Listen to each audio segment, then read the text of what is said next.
शिवा लक्ष्मी, अल्लाह बड़ा है बोलते ना। हाँ शिवा लक्ष्मी, मैं आपके चेहरे पे जब रोते हुए आंसू देखा, आज तुम्हारे चेहरे पे मैं हंसी देख रहा हूँ।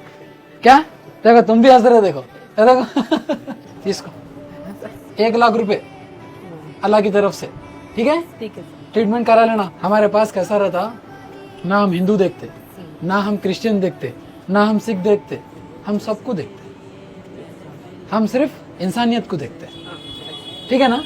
नो मजहब, ओनली इंसानियत। अभी हैप्पी है तुम्हारा वो कहाँ है बेटी? बेटी स्कूल को गए। स्कूल को गए। अच्छा अच्छा, कब ये इतना पैसा कब पकड़े थे? अब तक तो नहीं पता।